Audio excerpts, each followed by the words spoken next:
In today's video, we are going to be working on a super fun patriotic DIY, so stick around.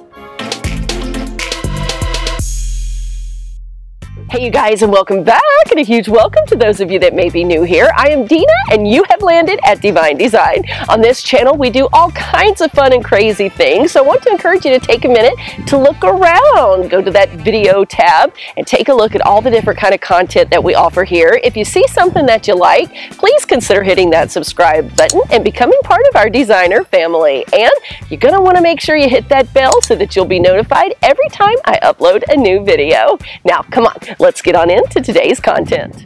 Today's video is going to be a collaboration with some awesome channels here on YouTube. This collaboration is being hosted by Josie over at Life at 50 and Beyond. She has chosen to put together this collaboration this year in honor of a very special lady. Most of you will know her, and that is Jeanette from Nana's Design Studio. Unfortunately, Jeanette lost her battle with cancer this past year, and so we wanted to remember her for the great collaboration she put together with all of us last year. Many of you may not be aware, but Jeanette is a veteran of these United States. She served in the United States Navy, and we want to pay a little tribute to her. We love you, Nana, and we all miss you. I'll be sure to have this year's playlist posted for you below. Please be sure to check it out. Those of you who were around last year will remember that my part in this collaboration was these super cute napkin ring holders, and I wanted to build off of that this year by bringing another element to my dining room table that would match that same design. So we're going to work on these candles. To get started, you will need some of these flameless LED candles from Dollar Tree, some parachute cord in red, white, and blue. You'll need 30 inches of each color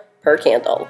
You'll also need a glue gun and some of these finger protectors. Many of you ask where I get these. I'll have a link for you down below. Once we have our tabletop protector in place, it is time to get started by removing the label off of those candles. The candles will have a waxy feel. That's okay. It is completely normal. Now it's time to start placing our parachute cord. I am starting with the blue because I feel the darker colors kind of anchor this whole thing, but feel free to put this in any pattern you'd like. One little dab will do ya to get you started. You're going to place that in one little spot and then turn that candle a quarter of a turn. Place another little spot of glue and make sure you hold that in place. Be careful not to press too hard because you don't want to flatten that cord. You want it to stay nice and round, looking like a rope. We're going to continue working in this pattern all the way around the circumference of this candle. By the time you get back to your starting point, you should have 4 spots of glue about a quarter of an inch long. This is going to keep that rope nice and secure along the bottom, and you want to make sure that it is at the very edge of the base of that candle.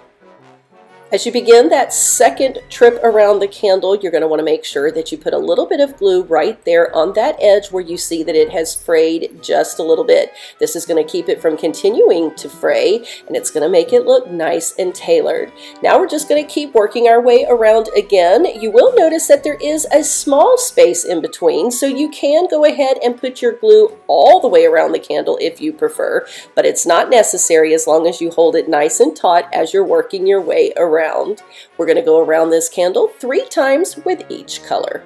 Once you've completed your 3rd time around, you should be ending where you started. We want to make sure that we keep all of those seams right along the back side of this candle. Place a little glue, tuck in all those frayed edges, and now you're ready to begin the same process with our white cording. Just remember to keep that rope nice and taut as you work your way around and keep those rows mushed tightly together. A little trick to keep that white rope from showing is to pull your nylon sleeve back just a little bit, trim that rope down, and then pull your sleeve back in place. This will keep that white rope from showing through on your colored paracord. Now we're just going to work ourselves around 3 times. Once you've worked your way around 3 times, we're going to end where we began. Remember, we want to keep our seam running up the back of that candle. Use that same little trick to trim off that rope, and then make sure you hot glue that end really, really well so that there is no continual fraying throughout the years.